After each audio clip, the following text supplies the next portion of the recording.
Well, hello, and welcome back to the Masonic Roundtable, a weekly program of Masons from around the world who get together to talk about Masonic news and opinions in a friendly and social manner. As a reminder, the thoughts and opinions expressed here are solely the opinions of the participants and do not represent any Grand Lodge statements at all, even ones that we may allude to. So keep your conversations open for the public and on the level. To interact with us, we can send questions and comments to the Facebook event page or in the chat and along YouTube. So there's always good, fun things that happen in the chat. Just remember, your chat may show up in the show. And as always, if you can't catch us live, you can always catch us in the replay or in your favorite podcasting app. My name is John Ruark. I'm a past master of the Patriot Lodge number 1957 in Fairfax, Virginia. Next up, Jason Richards. Good evening. Good evening. Jason Richards here, past master of Acacia Lodge number 16 in Clifton, Virginia, and member of a couple other lodges as well. Glad to be here. Glad to have you. Robert Johnson, how you doing? Oh, I'm just fine and dandy and all fired up for tonight's topic because I'm ready, buddy. So I've had a long day, but I think by the end, you're going to get me spun up, which I love. Speaking of being spun up, Joe Martinez. How you doing, Joe? Hello, Joe Martinez. I'm in the Sex dungeon. I'm not in the sex dungeon. I'm actually, depending on when you travel here. Well, I'm in the lovely city of Nashville, Tennessee, for work, and I'm in this weird brick hotel room. So, yeah, damn glad to be here. Joe Martinez, not in a sex dungeon, past master of things and stuff, and yeah, I also too am salty, so we'll be bringing the barbecue sauce to the party. This totally reminds me of Nick Johnson's basement, where his closet, his basement closet. Blink twice if you're in distress. All right. Before we get into tonight's show, always want to give a special shout out and love to the patrons who support the show here into 2024. So thank you very much for much love that you bring and the much love that we're giving back to you. So if you want to be a patron, head over to patreon.com/the Masonic Roundtable. That's right. Get Joe some new toys. Get Joe a desk so he doesn't have to lay on a bed in a sex dungeon. One of those little mobile, those little things you put on your lap to put your laptop on. I'd be fine with that. Happens in a weird Nashville, Tennessee hotel room. Yeah, you have to pay. You have to pay by the hour for those things you put unless on it's bed bugs, then you take them with you. Yes, you bring them home. Keeps on giving. That's right. That's right. All right, it's now that time for Tarot Card of the Week.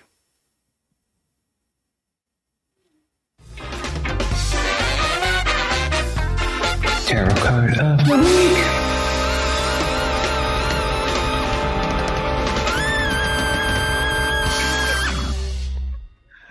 One of these days, we will get that timing. We'll get that timing down. All right. Today, we've had this on the show before. This is the Pasta Tarot. Because who doesn't love a nice side of carbs with their evening divination? Mm-hmm. Nashville I've learned, is all carbs. This is a carb city. Okay. Y'all need to throw in some protein or something every now and again.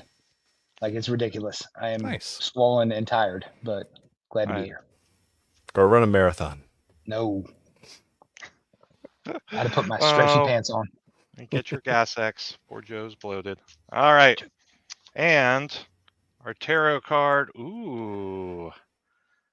Tarot card for the evening is the Ace of Lunga. Lunga being long pasta. And so this is the Ace of Swords. Oh, would be a swords. Interesting. Yes. I totally had that marked as a wand, but I could see that. Ace of Swords. So no, the wands are the corta, or the short pasta. Uh-huh. So swords are Martinez of pasta. Intellectual. They are breakthroughs, mental clarity, intellectualism, new ideas, new beginnings. Things we're going to talk about the opposite of this evening. Yes. Funny how it works out that way. It can't be total breakthrough because you can't break pasta. Otherwise, somebody's mind. Don't break pasta. That's true. Yep. Nice. Don't break your pasta, Americans. All right. So It's in the pan better. No. how else am I supposed to microwave it?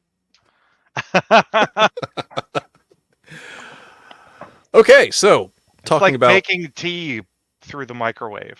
yes, Heard let's that's talk the about best way tea. to make tea. Let's talk about tea. So tonight's topic: freedom of the The press, the one Masonic British- edition. The one British listener we have just like broke his earphones. Nice. Tonight's topic is about freedom of the press in a Masonic context, right? Let's start off things by saying, just in case you didn't know, it's 2024, and more Freemasons than ever are on social media, which means they have an opinion and they're glad to share it. So that comes at a cost. That comes at a benefit. We do get to share in this beautiful global fraternity. And yet, not everybody's opinion is always the best opinion, nor does it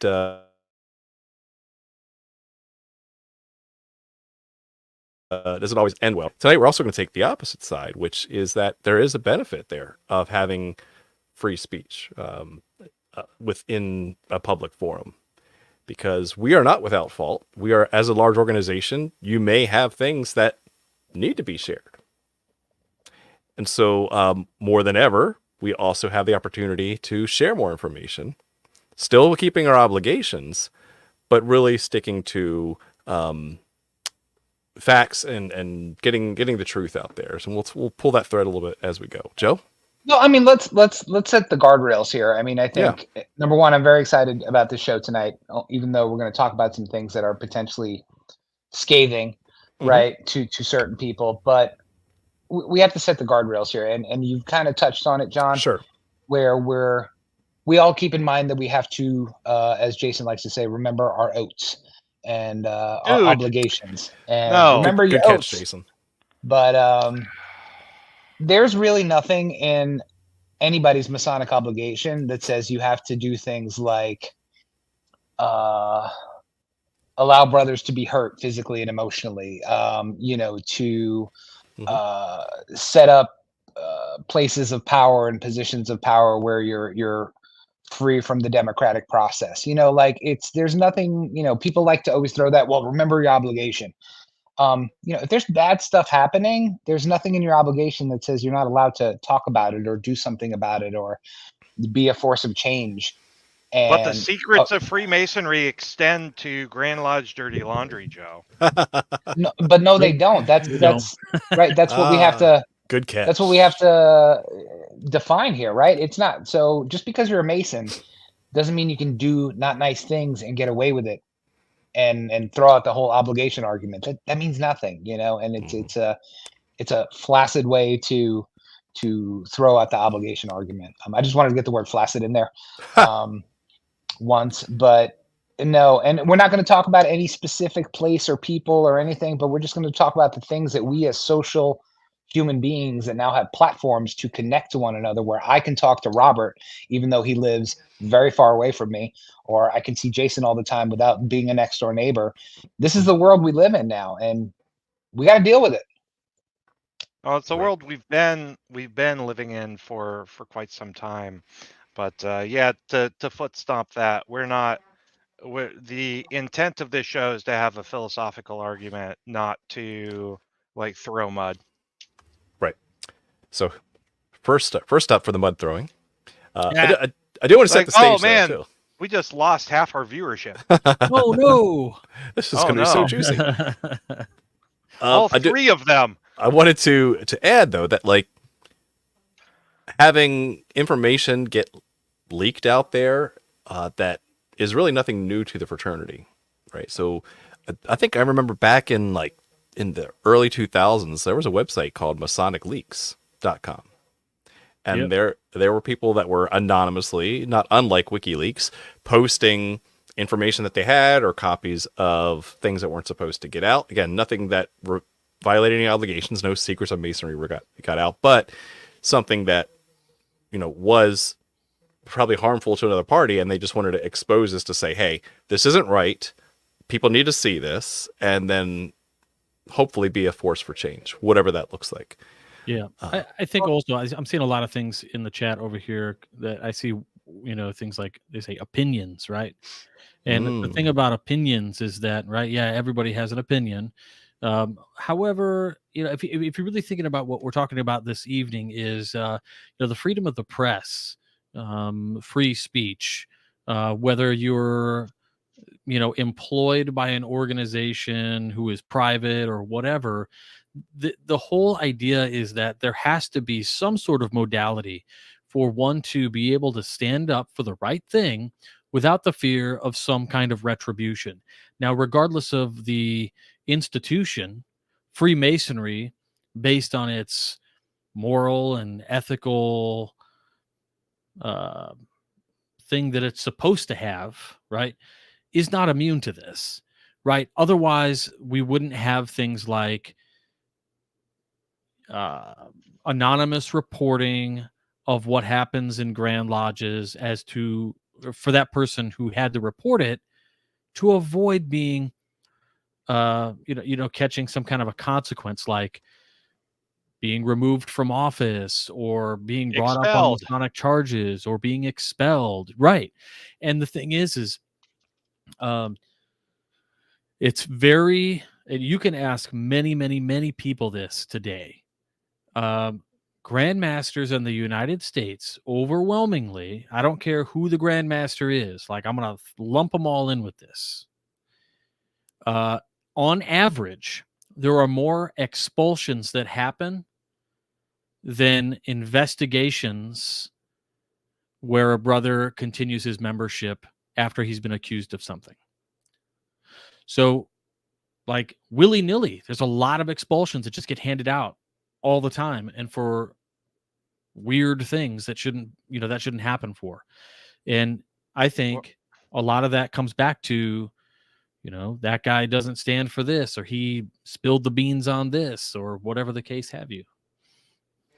But Robert, I thought that the freedom of the press was a constitutional right that we have in America. Yep.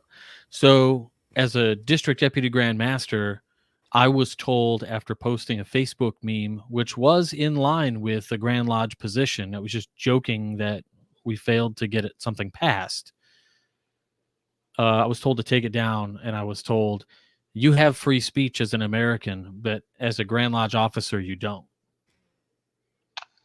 Well, That's that's correct. right.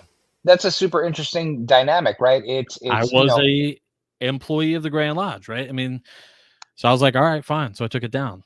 But the point being, like, any regular Joe Schmo member could have posted that, and would they have caught the same flack? Probably not, but they'd be on a blacklist for sure. Well, it's this. What I was going to say was it's this weird dichotomy, right? We are all free thinkers, right? And we espouse all these amazing things, right? Like charity and brotherhood and fellowship Democracy, and all this great justice stuff. and all this great stuff. Yet we are part of an Yeah, we don't know what half those autocratic. words mean. Well, we do. We use The four of us them do. incorrectly. But Yes. we're part of this autocracy, right? We're not. Right. Freemasonry is not a democracy. There's nothing democratic about the process. It is an It is autocracy. a sometimes benevolent dictatorship. Right. We have a person we put in charge for a defined period of time. And in most cases, they get to do whatever they want, honestly. So it's this weird. Which, yeah, and so there's a lot of problems with that, Joe. I think, and I think we all know that. But like, logic would dictate that. How could you suspect a brother who has made it into some position of authority to abuse such authority? How dare you even bring up such an audacious idea? And yet, it happens, right? Here we are. It happens. And when people air those grievances, there are retributions. Well, again, it goes back to the whole, again, we're not a democracy. We espouse democracy and we love democracy and we fight for democracy wherever we can, right? Everybody's on the level, everybody's equal. That's really nice as a tenet of Freemasonry. But in terms of did I offend RJ? Yep. Damn it, RJ. But He said he quit the show. He's done. oh no. But to that point, it's it's really a struggle for me to understand how we've become so comfortable with this, like you said, benevolent dictatorship, and year after year after year, we're okay with it, and we just kind of like, well, Well, it'll be it's over in a year, or this because person won't be around anymore, most that of the kind of thing. time it doesn't have any real consequence, but more and more, lately it has had consequence. And maybe this stems from like, Darren Laners has got this really interesting idea that I think he's going to start writing about. And it's kind of like this juxtaposed between the new school and old school, which is causing all kinds of kerfluffles. And, guys who are in power today or tend to be on that old school still. And there are consequences for attempting to do things that you think are the right thing. I mean, I posed the question. I attempted to. This story doesn't matter. You know what? I'll just say that if the Grandmaster says that the sky is green, the sky is green. You can't argue it, even though you can look outside and see that it's blue, because the Grandmaster has like this intent of the ability to say, change the code, interpret the code, I should say. Mhm. And like, this is part of the problem. Like, there's too much power there. And Well, you have to have some way to keep that power in check. Well, yeah, I mean, number one, you're absolutely right, and number two, I think this is going to get his gears turning. What I find really interesting is, my own personal experience, spending a good almost decade in a military setting, right, and understanding the rules of leadership in that environment, and then being in corporate world for a long period of time, a whole different set of rules when it comes to leadership, right? Then you go into masonry, and to be quite frank, you've got these modes and styles of leadership that they stopped teaching in business world in the 70s and 80s, right? So, we've got these leadership models and the ways that we build leaders up in Freemasonry, and I'm using air quotes really hard there. These are outmoded forms of leadership. I mean, the military isn't even doing stuff like that anymore. You know what I mean? And neither is the government, and neither is the private sector. So every time when I hear things like leadership come up when it comes to Freemasonry, I'm like, okay, what stuff from the 80s are we going to drag up again and bring up, right? Because Yeah. it's just outmoded ways of thinking. And to your point, it really is a old school versus new school thing. And unfortunately, I don't think it's a generation gap, right? Because I know tons of dudes in their 50s and 60s and 70s that use modern leadership tactics to Right. run very good organizations. So it's not an age thing. It's a mindset thing. Exactly. Yeah. No, I will say, the more astute of those in the comments, and those of you probably following along after this, do realize that the freedom of the press, as it relates to the First Amendment, a constitutional right, only applies to the government. And the same with freedom of speech. It's the constraint on the government. Specifically, the First Amendment of the United States says, Constitution says, Congress shall make no law respecting an establishment of religion, or prohibiting the free exercise thereof, or abridging the freedom of speech, or of the press, or of the right of the people to peaceably to assemble and to petition the government for a redress of grievances. So that's where it comes from. It's a constraint on the government, not any other organization, right? Whether it be your family life, right? Whether it be your job, whether it be your fraternal organization, you name it. Your furry club. I mean, Jason's experienced that. Yeah. Right. So these are all things that can tell you to not talk, right? They can constrain your speech, or deal the consequences, the repercussions of which being you might be banned from membership. You might be kicked out. Yep. Virginia is an at-will employment state. Yeah. True. Yeah. Same with Illinois. Mm-hmm. But so like this, there are multiple lawsuits that exist today which protect things like whistleblowers and protect people from, they give them anonymity and legal protections. And that's important because, as you said, this applies to the government's ability to censor. UNESCO has great content on, talking about the threats to freedom of the press, reportings on violence, disinformation, and censorship that go on through the media. And like they list laws and things that are popping up in state after state after state that are challenging the press's ability to cover anything. And I mean, even right now, you can look at something like over in Gaza right now, the only people who could report from Gaza were the people in Gaza. Like only I think it was last week or the week before did the forces over there say that other countries or whatever could enter the area and begin to report freely. There's just so much that is at stake for these things, for reporting and what could be at stake. But you think that's huge, right? That's globally. We're talking about, in this instance, the freedom of the Masonic press. Right. And what's wild to me about this is it feels like we have to acknowledge a few things. Number one of you guys, I think John was like, shocker, social media exists. Yeah. Right. So I think back to my early Masonic years when I learned from brothers and they would tell me, yeah, you're a Master Mason. We recognized the Prince Hall Grand Lodge of Illinois. We don't recognize, so Oklahoma at the time did not recognize Prince Hall Grand Lodges. So because we were in amity with Oklahoma, I could not speak to Prince Hall brothers from Oklahoma. Coincidentally, was a lot of military brothers because Prince Hall Grand Lodge of Oklahoma had constituted many military lodges overseas and whatnot. And so I'm like, so what do you mean? They're like, you can't talk to them. And I'm like I can't talk about Masonry. They're like, no, you can't talk to them. And I'm like, what? You sound like you're kind of reaching way outside of your boundaries there, buddy boy.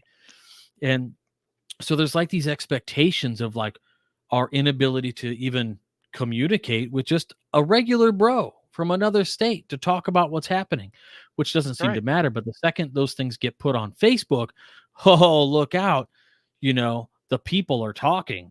You can't, you got to keep everybody siloed so nobody knows what the hell's going on. And this is a huge problem, right? It's a forced separation. We're equal. I'll get off my high horse for a minute. Well, let me put a counterpoint, right? Which I don't necessarily agree with, but a good debate tactic is to see if you can defend the opposite agreement, which is because of the nature of the work. Let's just say that there is some information that the Grand Lodge does not want to reveal yet, or wants to reveal at a later time, because some things they might need to get evidence for a Masonic trial. They might have something that's a deal hasn't come through yet. Right. Is there, what's the decorum that goes with preserving some sort of information that may not be available or should be shared with the larger group? So I liken that to like proprietary and confidential information. Sure. Right? If you think of Masonry as a business, oh my God, he said it fast. Simmer down. It's fine. If you think of Masonry as a business, then yes, there's a reason why we don't let anyone into our lodge meetings. That's where we pay our bills. That's where we talk about our finances, right? And so there are certain categories of information, whether it be, considered trade secrets or confidential financial information or things along those lines. PII, right? Yes. Personally identifiable information. In the case of the almoners, protected health information, right? That shouldn't necessarily be leaked.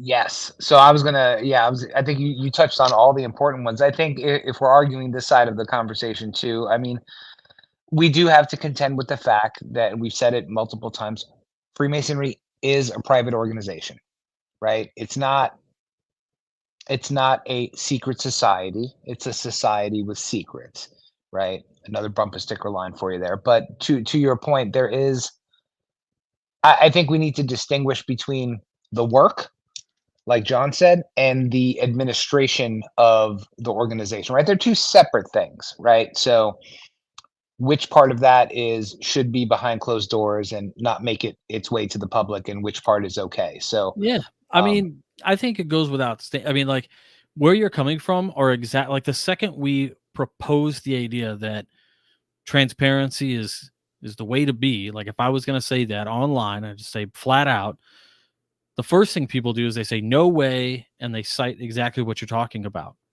However, that's not what I'm talking about being transparent about, right?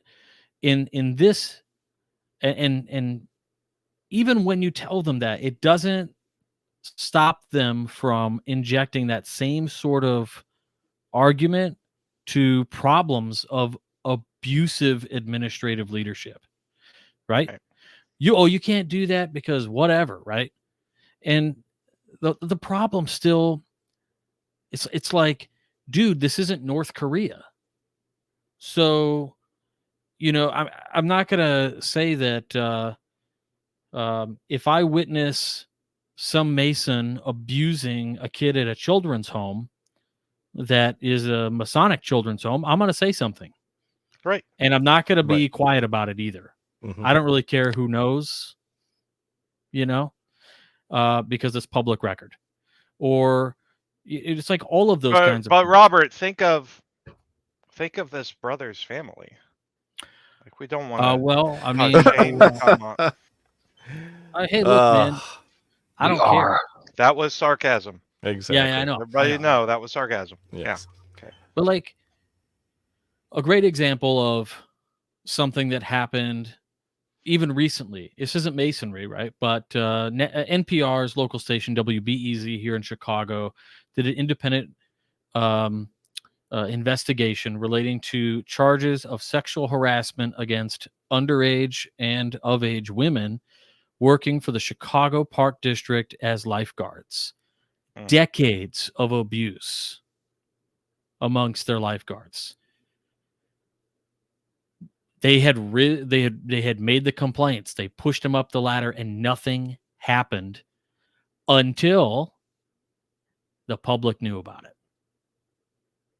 Public tax dollars paying for people to be able to be employed as lifeguards, and they're complaining, they're getting abused, and nobody cares until the public finds out. And now all of a sudden administration has to fix it.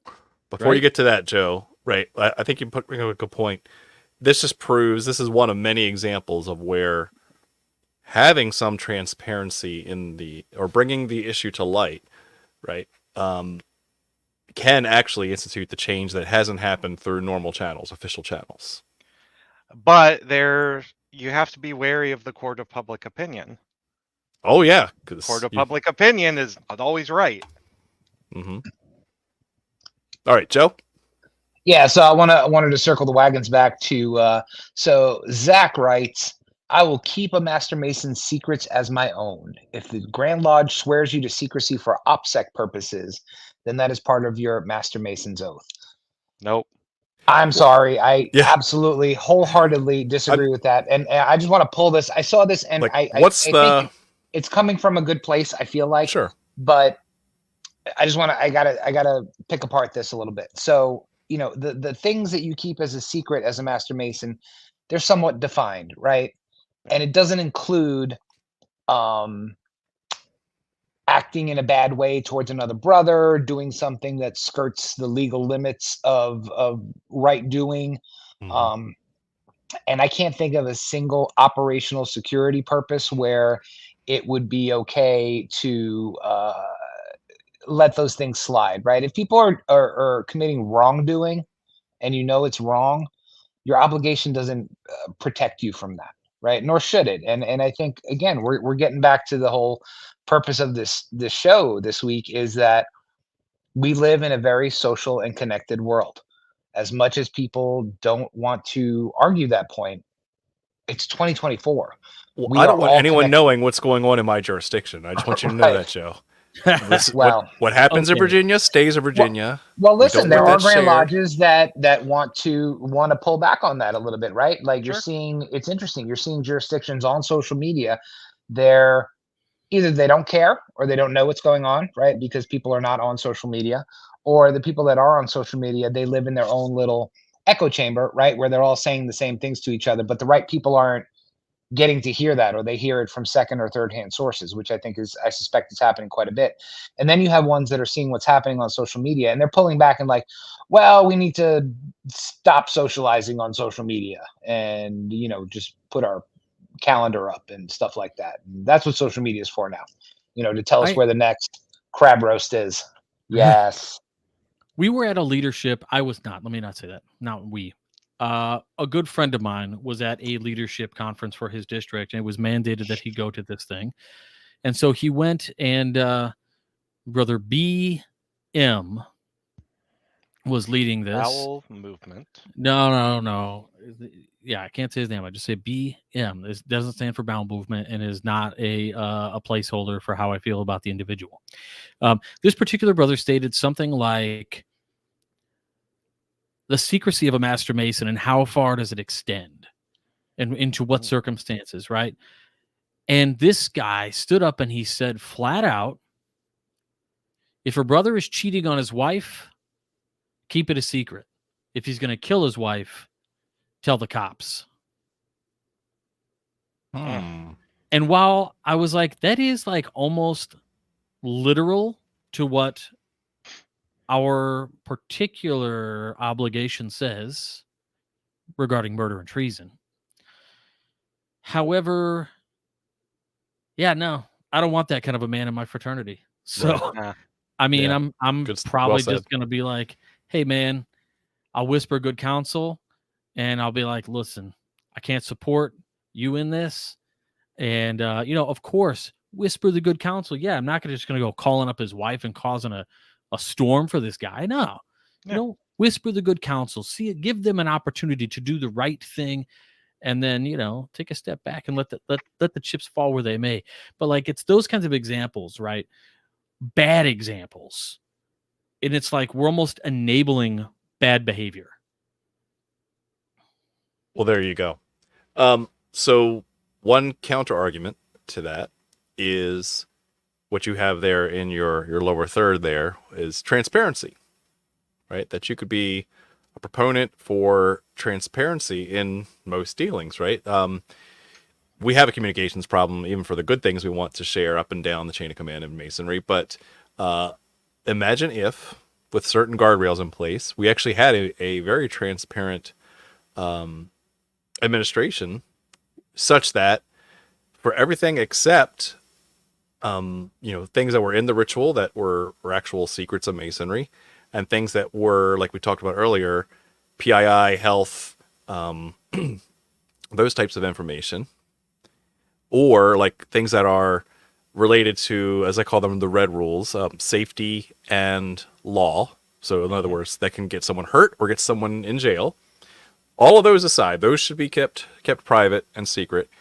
But everything else, what if we had a more transparent administration where those types of things were not being held back, where we're gonna be very clear about what our intentions are, and here we're gonna make sure that everything's posted publicly, or at least within the public of that jurisdiction, so the brothers can chime in and weigh on that. I think it's sorry. Go ahead, Jason. I was going to say, I think that particular jurisdiction would have a much more mature sense of reputational risk. Yeah, it's a Right. risk for sure. No, but they would have a much more mature attitude about Right. it. And Hopefully. my hope is there would be much more of, a risk assessment on, okay, what are the implications of us putting out this policy or making this change? Yeah, you literally made my point for me from the opposite standpoint, because I was going to say I was going to say the exact opposite. Everything that John said cannot work with the current models of leadership that most Ooh. Freemason organizations use in today's day and age. It's just not Correct. designed for that. Not designed for that. Say And more it will about that. ultimately fail. So, Correct. right. Explain that further. Okay. So I would say I can't speak to, I'd say the last 100 years, let's call it, right? Because we have numbers and data and figures on that, right? The organization itself has been through very big changes, right? We went from the dinner club era to the place for people coming back from war to go socialize era, to the big skip era where people's kids did not become Freemasons, right? So then there became that generational gap, and then we've got your basically born again Freemasons, right? Post 2000, right, where everybody's coming back to a lot of the original purposes of the craft. So we've been through changes as a body, but what hasn't changed is the method and form of leadership and structure that our grand jurisdictions are living under, right? And they're becoming really heavy.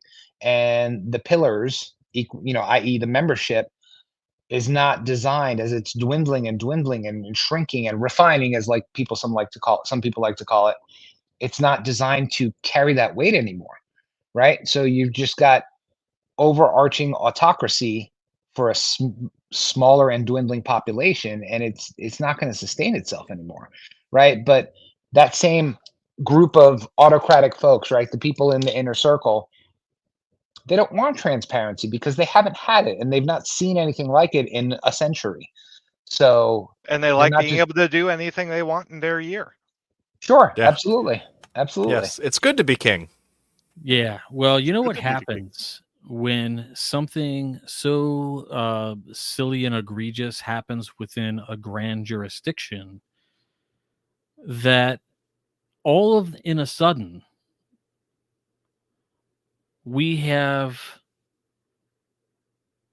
NPR coming aboard reporting on things like this.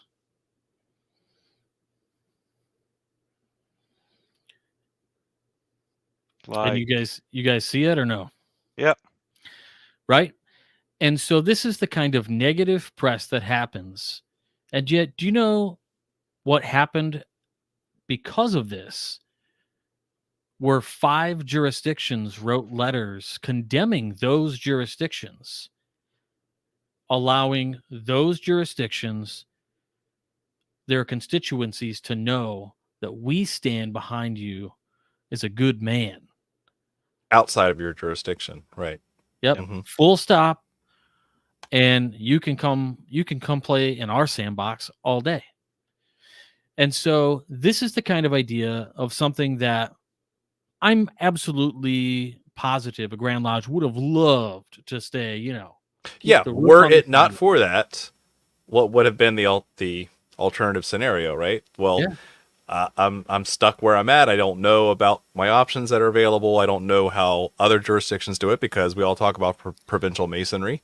That's right. Well, I guess that's the way masonry is, and And I don't want to be a part of it. yeah, And there's a lot of people who see those sort of regressive,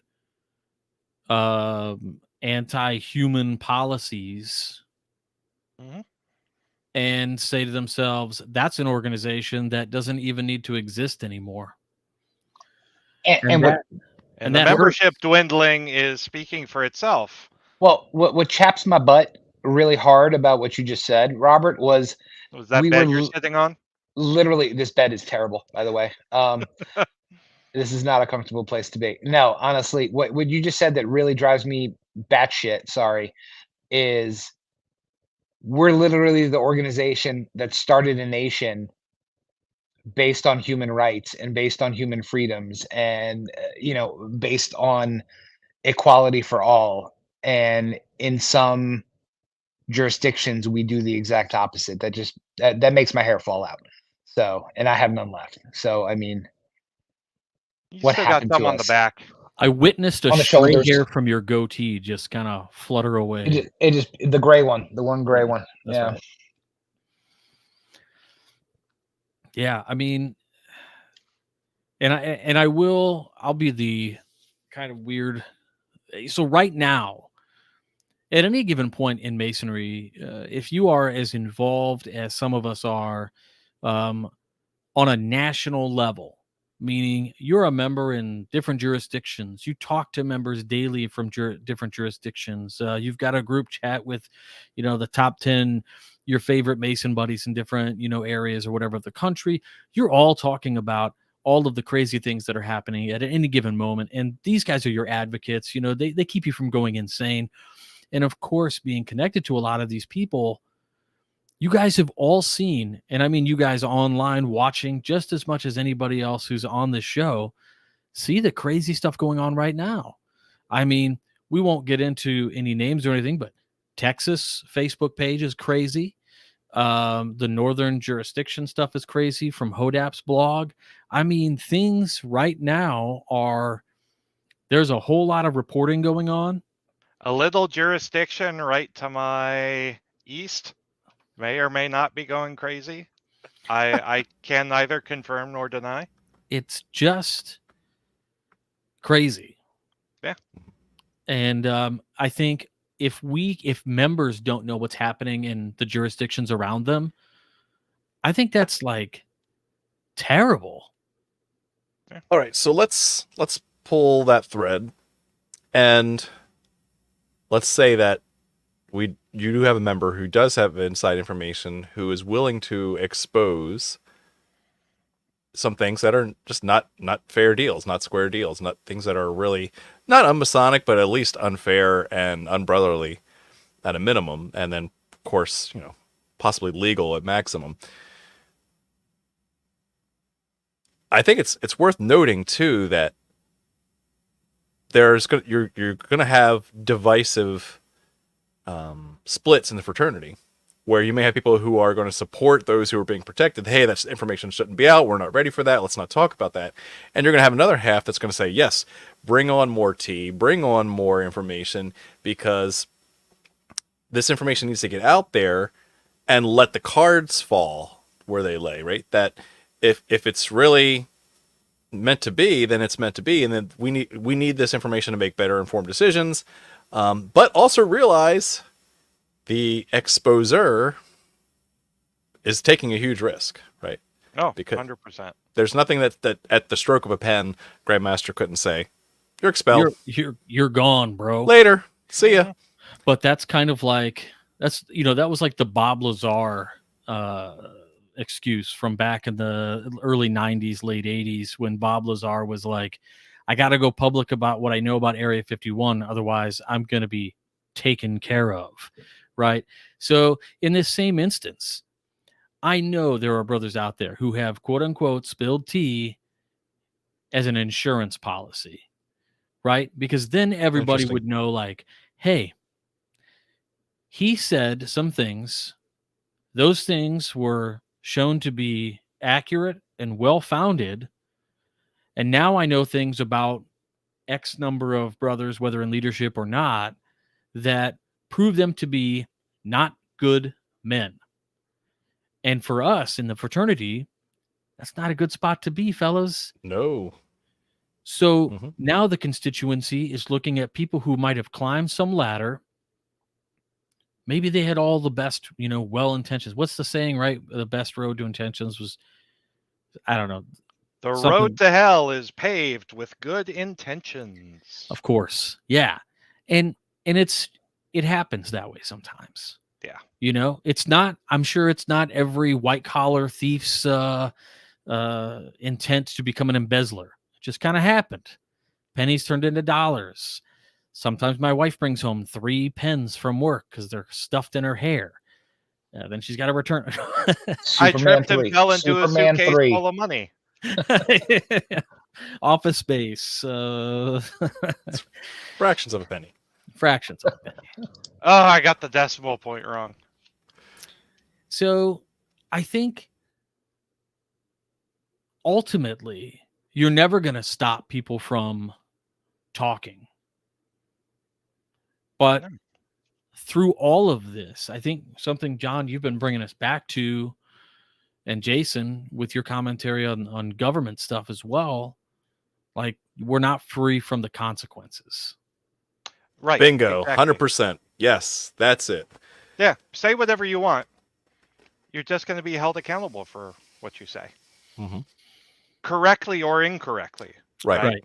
Yeah. Yeah, and to that point, Jason, what you say or what you push back against may be 100% correct, and you could still get expelled. Yeah. So that is a risk as well. We have almost 10 years worth of documented video evidence of, at least 7 or 8 Masons saying not super awesome things from the standpoint of like not.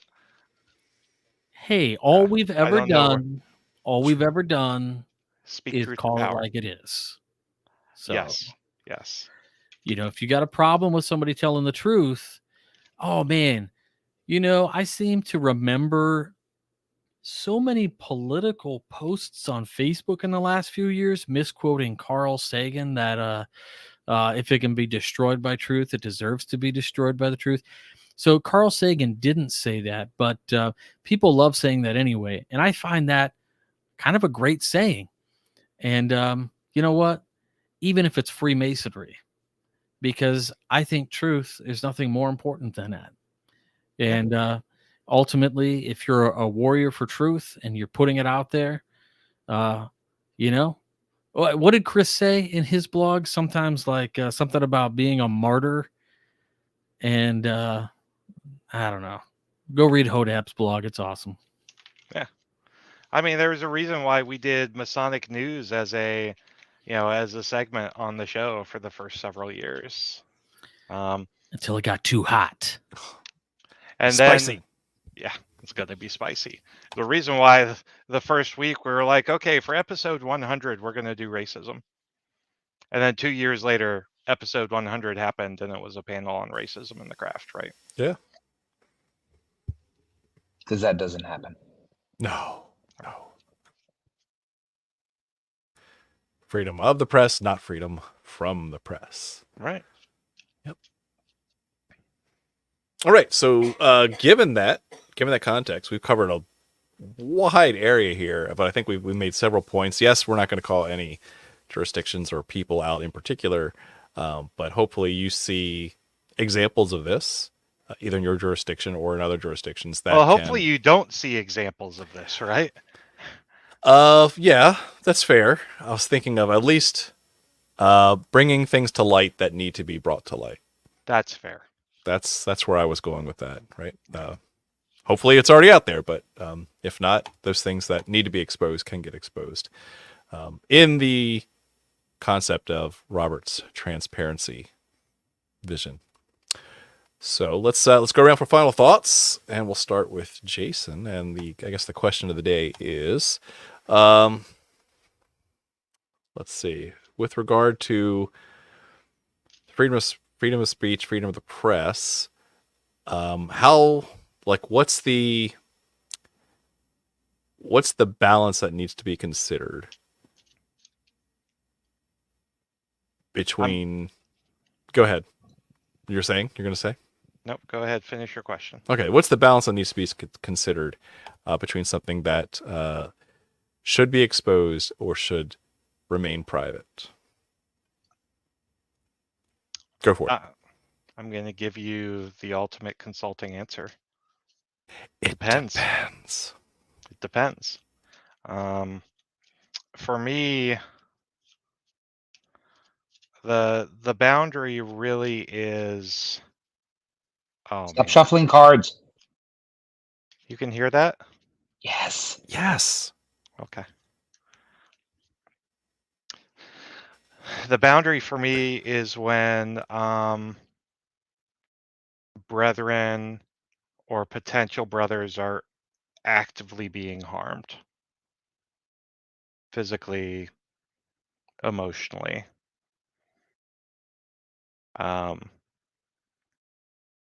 Like when you have brethren embezzling money from Masonic widows, or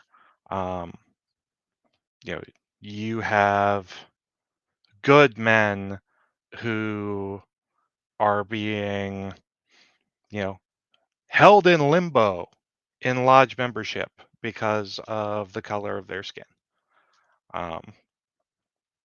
Those are extreme examples. But when an organization that's predicated on good men making better men turn around and harm those within their care, that's a problem. And that's a huge problem.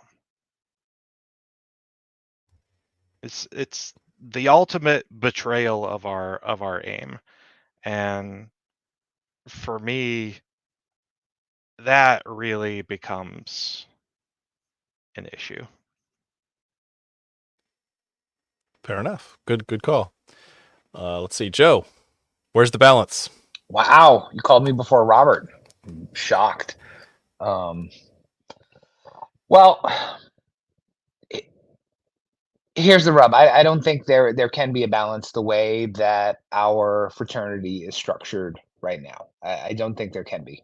But we're at that tipping point, right? We're refining, and I definitely am in the camp of refining membership, not dwindling membership, right? Because again, you can't have 350 best friends, right?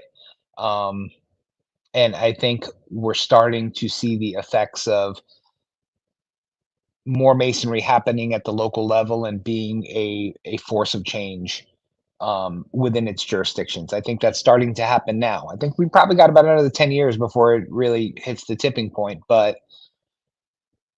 or 2040, whichever comes first. But I think that I just don't think we're designed to. I'm pretty sure 2034 is going to happen before 2040.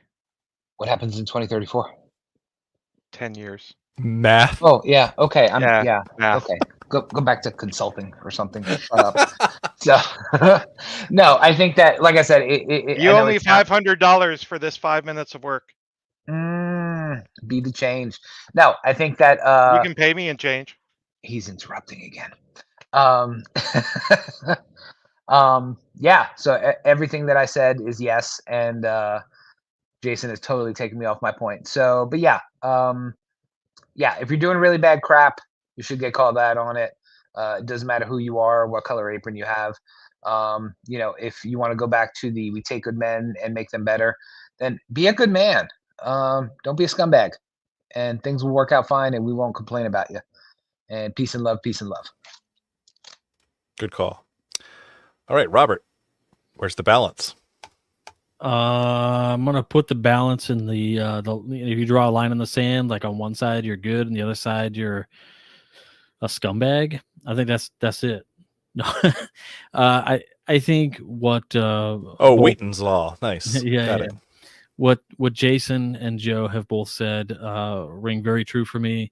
I would make some caveats, and just not to what they said, but to my statements in this week's program, is that number one, if there's a problem, what is that problem? To go to Jason's point, if somebody is being harmed mentally or physically or otherwise, then that's something that needs to be addressed immediately by going straight to the top. And if nothing happens there, then you need to take that to wherever it is supposed to go, whether that's legal or the police or the public, whatever.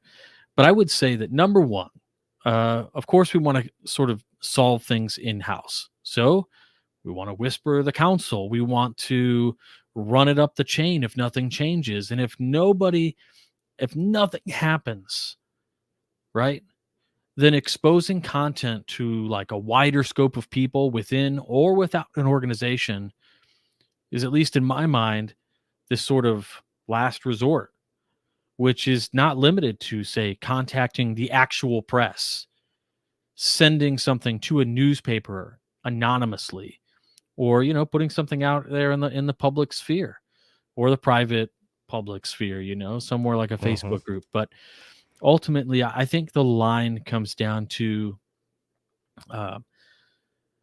it. It is really as simple as, is the conduct Masonic or not? If it's unmasonic conduct and it's reported and nothing happens, then something needs to happen, and whatever that is in your hands. The people who do nothing about something are just as guilty as the people who are doing the thing. There was an instance of, I mentioned sexual abuse earlier. That's a true story. And I know the people who decided to not act on that.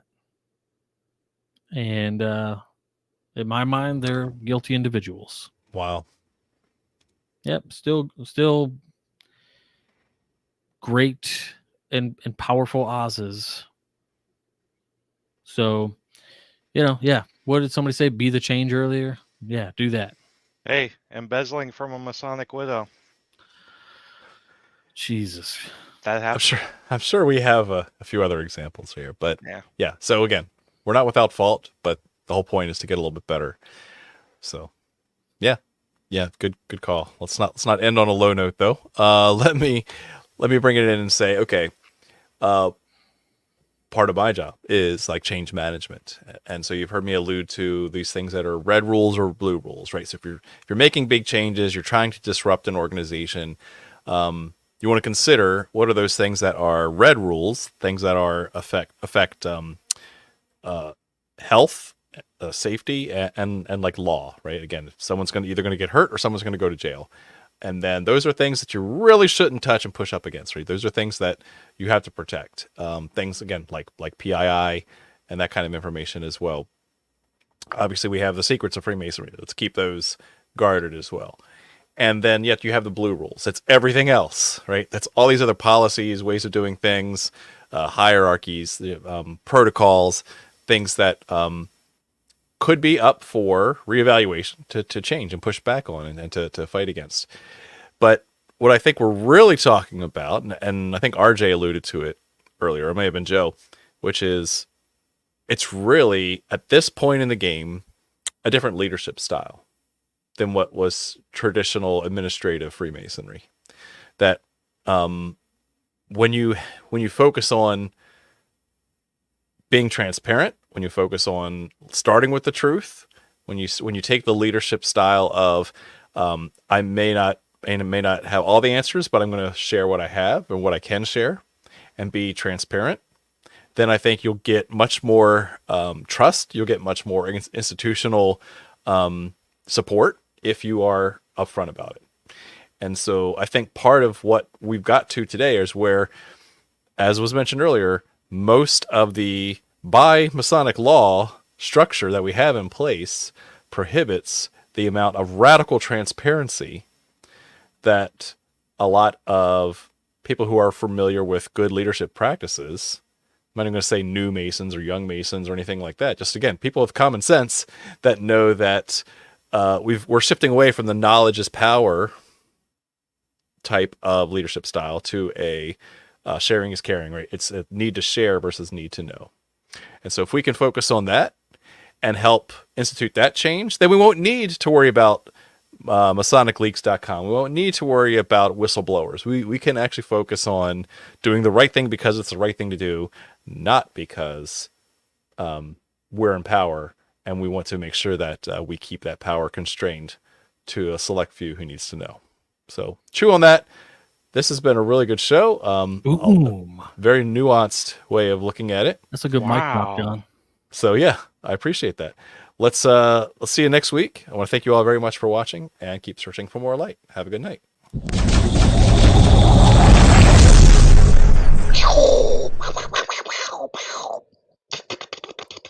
Hey, shit.